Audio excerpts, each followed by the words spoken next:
and welcome to North American Ag Spotlight. I'm Chrissy Wozniak, and I'm honored today to be speaking with the dairy cattle behavior and welfare specialist from the Department of Animal Sciences at Washington State University. Her research career began at Texas A&M University, where she investigated the impact of transport on cattle stress levels and was awarded her PhD in 2012. Since then, she's authored over 17 peer-reviewed publications in prestigious academic journals. She's also regularly featured in trade press discussing recent scientific breakthroughs. I'd like to welcome Dr. Amber Adams-Progar. Thanks so much for being here today. Oh, thank you, Chrissy. It's my pleasure. I'm happy to be here. Thank you. So, can you tell me a little bit about yourself and your work?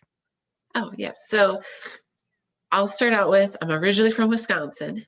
I've got dairy in my blood from the get-go. So I grew up on a small dairy farm, really involved in animals. Like that was my passion. It's just working with animals, and it was such a joy. And I learned so much. I did FFA and 4-H, and got involved in all sorts of youth organizations working with animals. And right when I was starting to get old enough, right, to really get involved in the nitty gritty, besides shoveling manure, right? uh, Grandma and Grandpa, it was their dairy farm. They decided that they had to sell out, right? And so I was pretty devastated because I was excited to get involved in more of the business part of it. And so when it was a couple of years after that, I asked my mom if I could, buy a heifer calf and raise her up and milk her out, and she said no. So that was that was that. But instead, this is a side story, but instead she said I could have, two rabbits. But by the time I graduated, right, as a senior in high school, I had over 100. So Wow. but no, I loved working with animals so much. And I started out pre-vet. You went to River Falls in Wisconsin, and I thought, oh, this is what I want to do. I want to be a veterinarian. That's what I always wanted to do. And I took an animal behavior class, and that changed everything for me. Right? Wow. I never knew that that was even a field of study that I could look into. Right? So told my mom and dad, I'm not even going to apply to vet school. This is what I want to do. I want to go to graduate school. I want to make a difference. I want to work with farmers. And, I want to figure out how we can improve quality of life for our animals that we use, um, and also provide a better product, right? Like it goes hand in hand. So that's where I started out, looking at animal behavior. Unfortunately, at that time, there weren't a lot of, graduate schools or programs where you could look at behavior in livestock. So I had to settle for lizards. Oh, wow. So I studied lizard behavior uh, for my master's, and then ended up working on my PhD, like you said, at Texas A&M, and worked with dairy cattle and just never turned back. Like that, it is very apparent that that's what I was meant to do, was to look at dairy cattle behavior, figure out what we could do to make things better, right? Mhm. So when I say things, I mean management practices, right? What kind of management practices can we improve to help our livestock be healthier, to help them, exhibit behaviors that are normal for them, right? And ultimately then produce better. So in a nutshell, that's what our program here is all about. Right. Wow. That's really cool. So, so are there in your research that you've done over the years, have you figured out, are there actually reliable ways to measure stress in cattle? That's an excellent question. I that you know the ultimate goal, right, is to figure out what are those reliable indicators, because Mhm. there's a lot of evidence out there. When we look at things like cortisol, right? I'm sure a lot of people listening to this can relate. We hear about cortisol and stress in humans all the time, right? Mhm. The idea being that as you're stressed, your cortisol concentrations go up and your immune system takes a hit, right? Your immune system, its efficiencies decrease. So, in cattle, for example, it's the same concept. One thing though is that cortisol can be released whether you experience a good stress or a bad stress. Now, I'm sure a lot of people are wondering, right? What do you mean by good stress, right? Because they think, oh, there's just stress. That's not the case. So I'll give you an example. We're here in Washington State, right? Mhm. Washington State University's mascot is a cougar.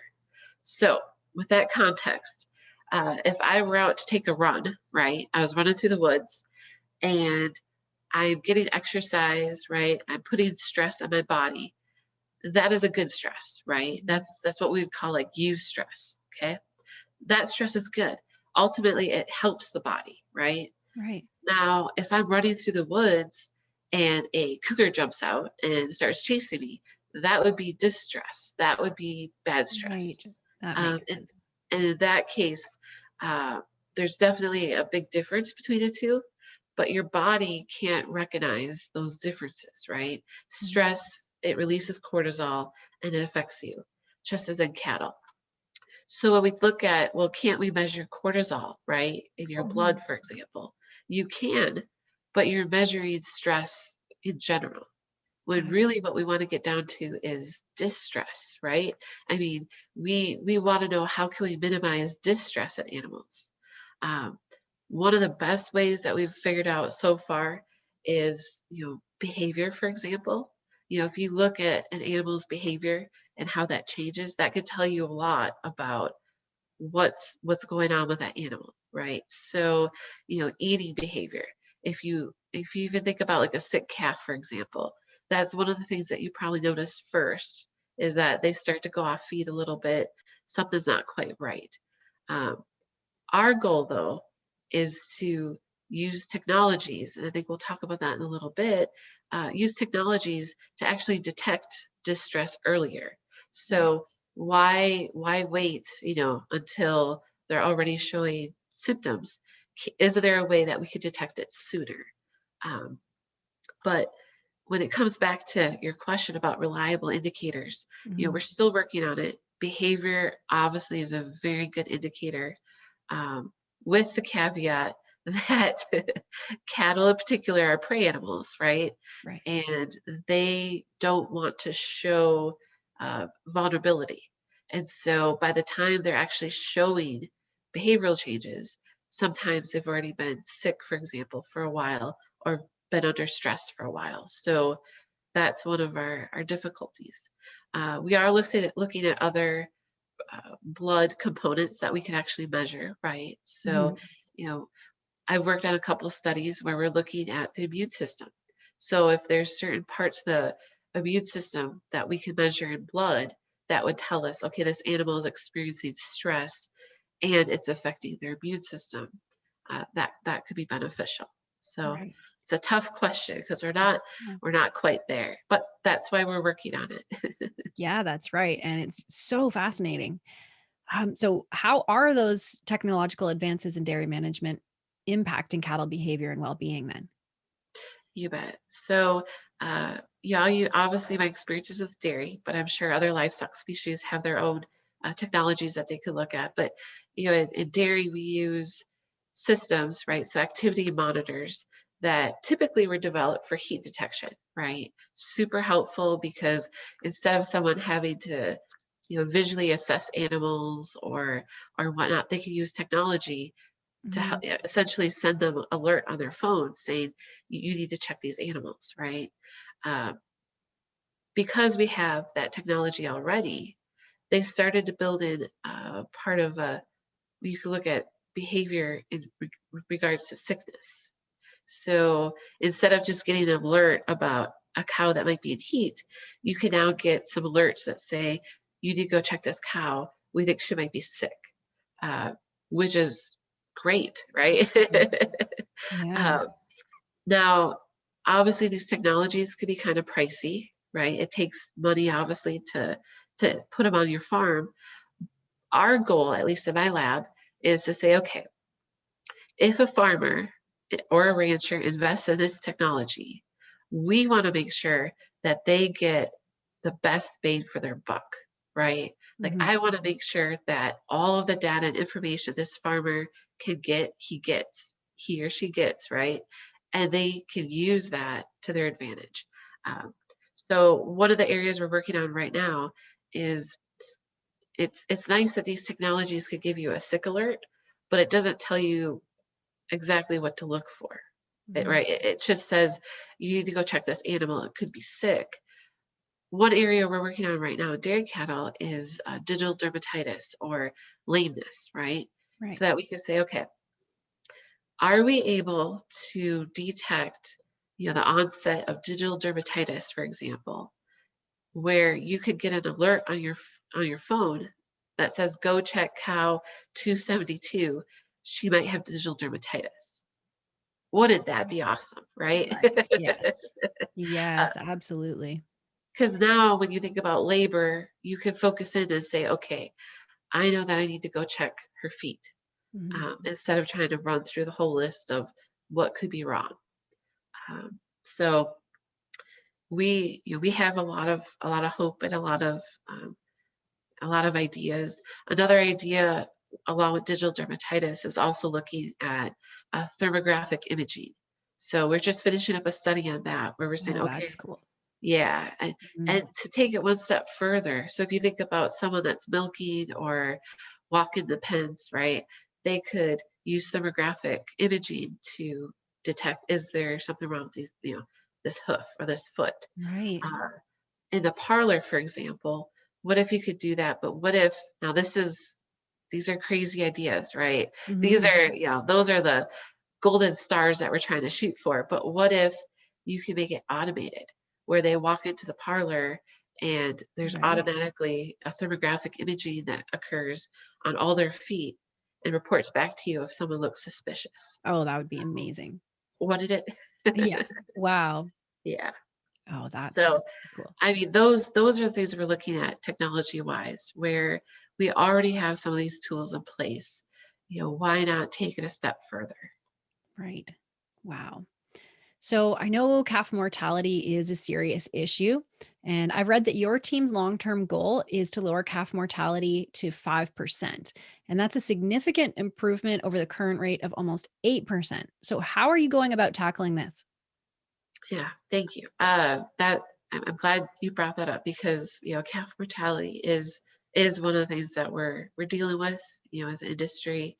Um, there's so many factors that go into it that it's tricky, right? Mm. The one factor that we're kind of keyed in on is housing in particular. So you think about a calf, especially in the dairy industry, a pre-weaned calf, and you say, okay, during that time frame, especially those first couple weeks, first month, right? They're very susceptible to disease. They're also very susceptible though to changes in temperature, right? Mm. So as their environment changes, that has a greater impact on them. When you think about a calf, we have nutrition plans that we follow, and we say, okay, for this calf to grow like I need it to, I need to provide this much milk, for example, and this much grain. Well, that's the energy that we expect that calf to need. But when there's unexpected changes in temperature, for example, that calf then has to divert more energy to maintaining body temperature rather than growing.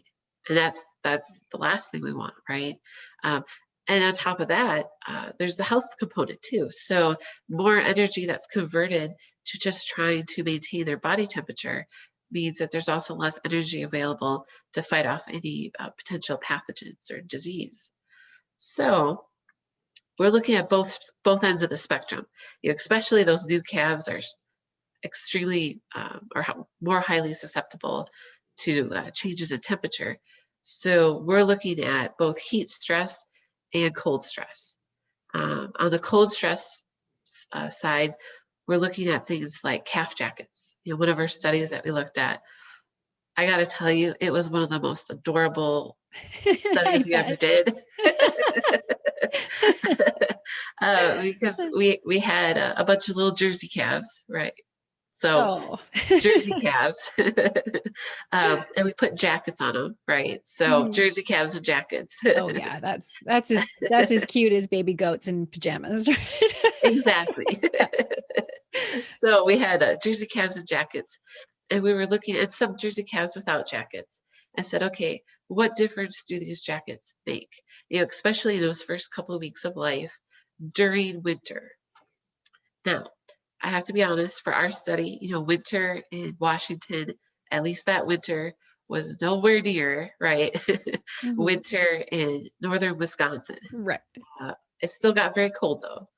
And based on what we saw, we were looking at changes in calf body temperature. You were looking at differences in calf behavior, drinking behavior, for example. Um, Based on what we saw, with growth and all of those other parameters, we didn't see a big difference. Mm. And I do think that that's because we didn't have such a harsh winter, Right. right? I Mhm. think that calf jackets, if there's a farmer that's considering them, I think they definitely can't hurt, right? It's a Mhm. matter of, is it worth the investment? And I guess Right. it depends on how many jackets you have to buy, right? Yes. Yeah. uh, and so, for our study, we didn't see differences, but I've seen a lot of success with calf jackets in harsher climates, right? Right. Where, especially like right now, I know there's a cold wave coming through. Farmers are getting hit pretty hard with wind chills and -50 and Yeah. temperatures like that. I think that, what, anything you could give that calf to help them, do it, Right. right? Yeah. Uh, Now, on the side of heat stress, we're looking at housing, for example. So we looked at two different housing systems. And this is a paper that actually just got published last year. And Okay. we actually looked at, we had calves that were in the traditional hutches, and then calves that were in a three-sided barn that Mhm. had stalls, right? So they had a roof over their head, um, and then they had individual stalls. So we looked at, okay, looking at airflow, ambient temperature, humidity. What are the environments these two different groups of calves experience? And then Mhm. with that, how does that affect their behavior, their growth, and then their body temperature, right? So we looked at all those, and ultimately, do we see differences in instances of disease, right? Mhm. So one of the things we noticed was that, calves that were, in these stalls, they they had more airflow go through, right? So if you think about a barn compared to, if a calf in a hutch only has the hutch, Mhm. there's very little airflow usually going through those hutches, right? You Yeah. can open up the sides sometimes or the back, or sometimes there's vents on the top, but getting airflow through there can be pretty tricky. Mhm. Um, so our hutch calves actually had an outdoor area too. So that helped, right? That helped them a lot where they could come out. But we did see, hutch calves had higher body temperatures, so they were exposed to hotter environment, um, being outside in the hutches versus in the stalls in the barn. Mhm. But, and ultimately it seems, calves that were in the stalls seemed to do a little bit better Mm. than ones that were in the hutches Wow.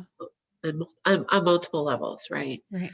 Um, there's still, I mean, we still want to look into a little bit further. I mean, ultimately, the goal is not for us to tell a farmer how to house their calves. Yeah. Our goal is to say, you need to do what's best for you and your farm. So we're going to help you figure out how to make that work the best we can, right? Right. Yeah. So if you're a farmer that's using hutches, I'm not saying ditch the hutches, right? Yeah. it's That's it. it's okay, what can we do? There's been studies out there that say if you prop up the back of the hutch, for example, that helps with airflow. Yeah, So that makes sense. there's Yeah. tricks that we can use to help make different environments work for the calf. We Mhm. just need to figure out what those are and then share those. And that's another part of what we do. It's not just about research, it's about extension, right? Yeah. 70% of my job is extension. And that's literally going out asking farmers, what keeps you up at night, right? Right. Like Yeah. literally, I mean, as blunt as it gets, Yeah. what are those issues that keep you up? Okay, what can we do at WSU to help figure those out, right? What can we do to help Mhm. you?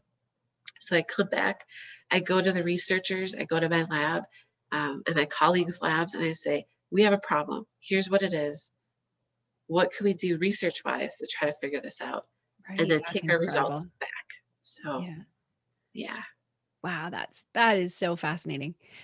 Um, yeah, your group also received funding from the dairy industry to investigate ways that digital dermatitis affects cow behavior and to identify the most effective treatment. So you spent 2 years following over 200 cows. Can you tell me what you learned from this study? Well, I mean, I learned a lot. I saw a lot of feet, that's for sure. Yeah. 200 cows over 2 years, that's a lot of feet, right? Yeah, I guess. Uh, but no, we use one of those heat detection activity monitors, right, to look at behavior. And we said, okay, for cow that has digital dermatitis and a cow that doesn't, right, that has Mhm. healthy feet, what behavioral differences do we see between the two groups? Right. And I have to tell you, one of the key findings that we had was related to eating behavior. Hmm. So when we talk about lactating cows, what is it that we want them to do with their day? Well, we want them to spend 50% or more of their day resting and ruminating, right? And then we want them to eat. Obviously, they have to go get milk, they have to drink water, they have to, right? But when we looked at cows that had digital dermatitis, they spent 72 minutes less per day Really? eating than cows that had healthy feet. Wow. Um, and so that really struck us, right? Because Yeah. we thought, wow, if you if you think about all the feed that cow is missing out on, right? Mhm. That she's not intaking because for whatever reason, she doesn't want to go to the feed bunk and eat as much. Uh, or visit the feed bunk as much. How is that affecting, her milk production?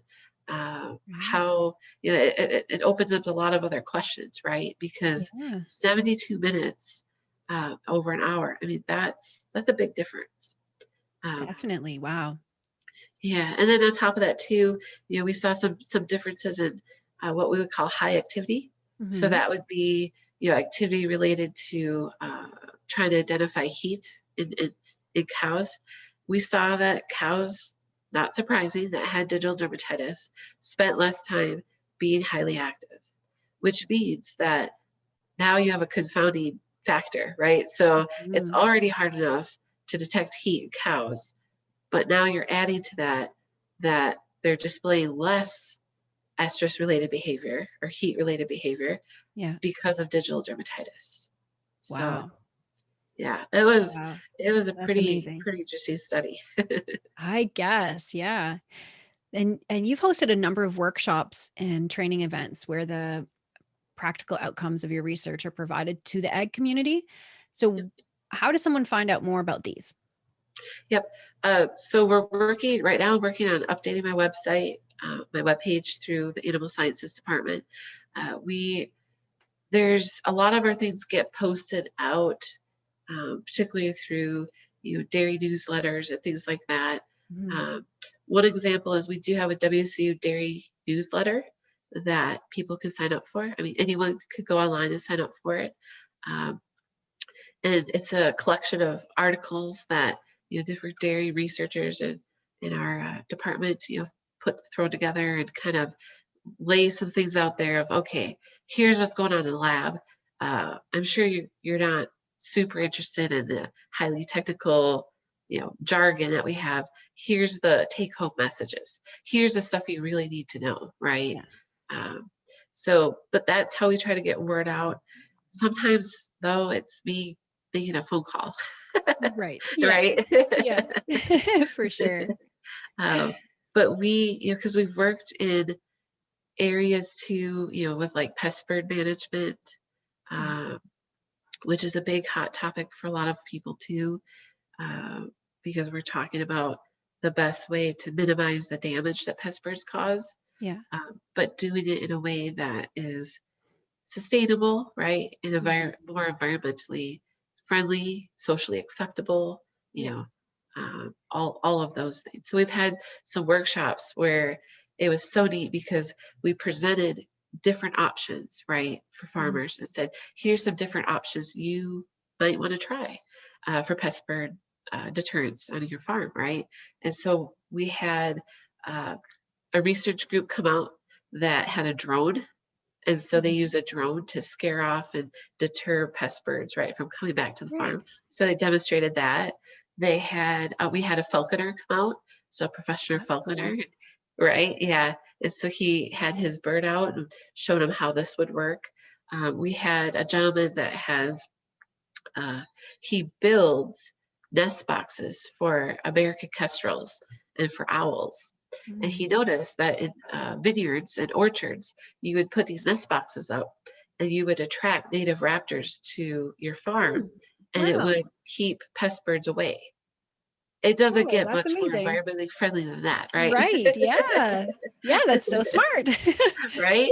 Yeah. So, but anyways, so those are some of the workshops that we did related to those activities is, okay, here's some different options.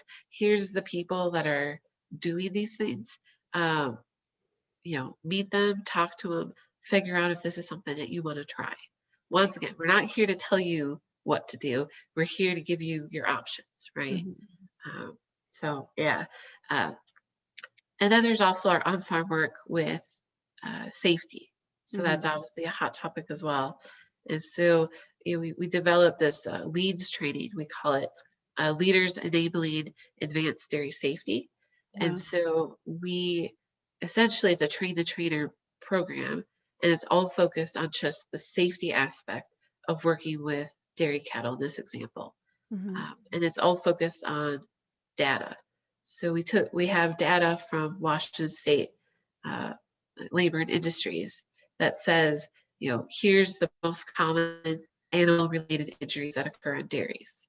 And we Mhm. took that out and we said, okay, here's the top 5. We bring awareness to, right, these are the top 5. And then we say, how can we try to avoid or minimize our risk Right. for these injuries? But I'm talking your ear off so much. Oh, this is great. Yeah, this is great. I just love your passion. Yeah, and I guess that our my next question is about animal extremism. So it Yep, has become a real problem in the dairy industry, yep. and as it is for most in agriculture that deal with animals, what advice do you give to producers about handling this? My first piece of advice is to obviously know your resources, right? And so to know if you're ever approached or feel like you're being interrogated or you get into a situation like that, one thing is to know your resources, and it's better to be proactive than reactive. And Right. so one example would be, if there's opportunities, like in the dairy industry, some associations will offer like media training, right? Mhm. Where you can kind of learn a little bit of how to handle those situations. Take them up on that, right? Be Yeah. prepared so that if you get in a position like that, you know how to handle it, right? That's a good piece of advice, I think. On top of that, we sometimes there's things that happen that are unpreventable, right? I Mhm. mean, when we talk about even human safety, right? Mhm. Things can happen. Uh, I think that it's important that we help share a message about how we as an industry are trying to minimize those risks as much as possible. And Yeah, so that's a good point. even with animal welfare, right, and animal well-being, eh, there's so many messages that aren't getting out there, and it's tough. So I'll give an example. When I was in Wisconsin growing up and everything, I loved, June is dairy month, right? And Mhm. so June was like my favorite month. It still is. Yeah. and, and so I loved June dairy month, and I would always help out because every county pretty much had this breakfast on the farm, right? And so you would go to a dairy and you would have it was open to the public. You would have breakfast, you'd meet the farmer. Um, it it was just awesome, right? Like I can't it was such a great opportunity for the public to Wow. see firsthand, right? Mhm. Um, so when I moved to Washington State, I, uh, I started in June, and I was all pumped up for June Dairy Month. And I said, "Where's the nearest breakfast on the farm?" Right? And they said, "What?" Yeah. Oh, And wow. yeah, so I explained what I was talking about, and they said, "Well, we can't do that here." And so when I started to dig deeper, I guess one of the take-home messages too for farmers and ranchers and livestock producers is that I use a scenario of more and more people, especially the general public, is becoming more and more detached from agriculture Mhm. and livestock production. So part of the problem is that they have no firsthand experience. Right. And I think that we as an industry really need to work on giving them that firsthand experience somehow, right?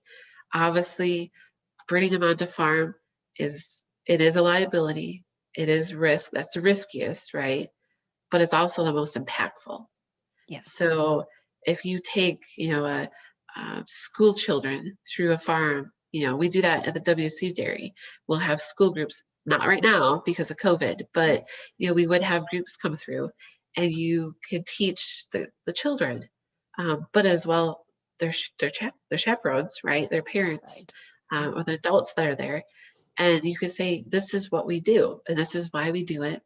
You could field questions. You can, I'll give an example. We had a school group come through, and there was a misunderstanding where they thought that what they saw on the udders in the milk parlor, right, was blood, and it Mhm. wasn't, right? It was iodine. And Right. so, That's funny. so like there's things like because they could have left that farm with this horrible image of this is what it's like, and, Right. and luckily we could have those conversations and say no, it's not right. What you're seeing this is what actually is going on. It's actually helping the cow. So Right. That's a really good point. yeah, Yeah. getting that message out is so vital. Um, and however you feel comfortable, the farmers and ranchers and livestock producers, however they feel most comfortable, whether it's a virtual tour or if it's, you know, once things open up more, if there's a chance to even reach out to the community somehow, like Right. any opportunities like that, take them. I don't think that this is a good time for us to shy away from that. Yeah, definitely. Yeah, that's great advice. Yeah. So I have one more question for you. What do you want your legacy to be? How do you want to be forever remembered by our industry? Yeah, that is a pretty difficult question. Mhm. Uh, so I think that I want my legacy to be that you know Amber was an advocate for farmers and for animals. Like I ultimately I the exciting part, right? And I think what I really love about my job is that I love working with animals. I appreciate animals. I appreciate what they do for us, right? And I love working with farmers, and I appreciate what they do for us. And I have the pleasure of being able to work with these animals, figure out what would make, quality of life better for them. And I get to work with these farmers and help figure out what they could do to help make quality of life better for animals. And it makes their quality of life better too.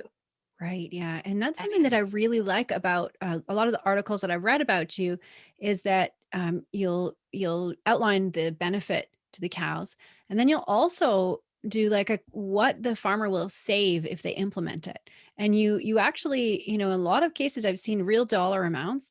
And I think that's really cool because we can't just have, airy fairy ideas. It has to impact the farmer. So I think that's really honorable and really, really important. Yeah. Thank you. No, I think it's important too, right? Because Mhm. it really goes hand in hand, you know, and it's a win-win. And that's another thing, with we're the fact that, we can make changes management wise that not only help our animals be better, do better, right? Live better, Right. but then it also helps us as keep our business going. I mean, Yeah. that's the perfect, yeah. That's it. Yeah. But Yeah. that's what I want. I want to be known as an advocate for farmers and for the animals. Right. And you know what? And for the workers as well, right? All of our employees that help us on our farms, um, you know, probably one of the best things we can do for them is help keep them safe and all, making, trying to minimize risk as much as possible. Right. Yeah. Yeah. Very cool. Well, thank you so much for joining me today. Yeah. And thanks to everybody who's watching or listening. And if you want to learn more, you can go to northamericanegg.com/dairy wellbeing, and the links will be provided in the notes below as well. So thanks so much Thank you so much. I appreciate it. and have an awesome day. Yeah, you too.